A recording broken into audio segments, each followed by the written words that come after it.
Hi, this is the second video in the playlist where we're looking at finding x in different types of shapes. And this particular one is a little bit more challenging, so I've left it as one complete video all on its own. Please do have a go at it by stopping the video, having a go, and then comparing your solution. And I'll look forward to seeing you inside the video. Please don't hesitate to leave a comment. If you're not sure about anything, I'll always come back to you.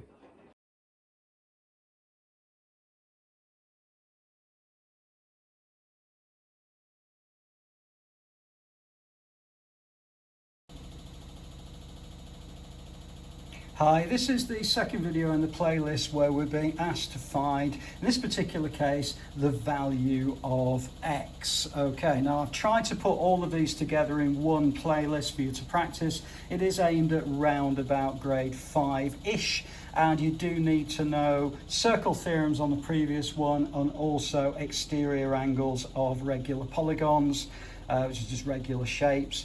With the previous one and also with this one as well. It looks a little bit daunting, but hopefully we'll be able to kind of figure this out. So the first thing is it tells us that it's a regular decagon. In other words, a decagon has got 10 sides. Okay. So as we did before in question 2 of the previous video, what we said is, well, if it's a 10-sided regular shape, then it means the external angles add to 360 degrees. Okay, so therefore each external angle is going to be 360 divided by 10, which is 36 degrees. Okay, so this is quite an important point with this, and what it means then is we can say actually the external angle is this one here at 36 degrees. Okay, now we haven't got the whole drawing, the whole decagon, but if you refer back to the previous video, it shows you there this kind of Catherine wheel effect, okay, of these external angles.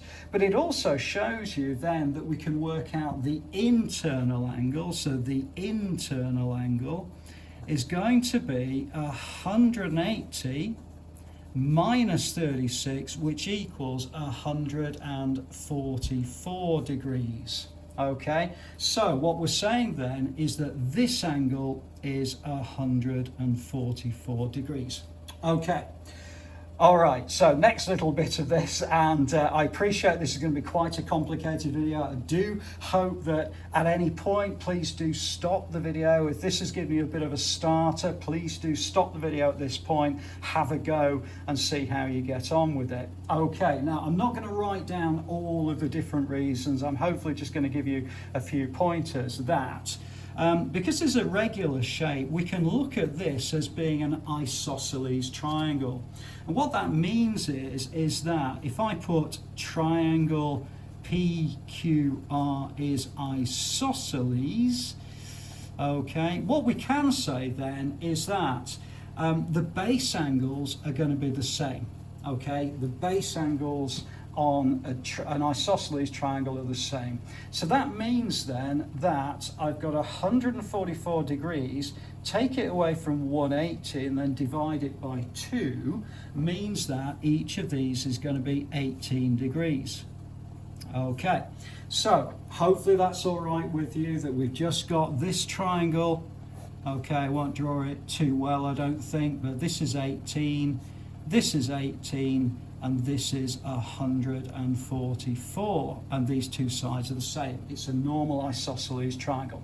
Okay, well, how does that help us? Well, it helps us because even though the diagram itself is not that easy to see, what we can say is, and I'll try really hard to kind of make this work for you, is that this angle here is going to be 144 degrees because it's also the internal angle of the regular decagon. So this angle here is exactly the same as this angle here, and had we got the side down here, it would also be the same as this angle over here.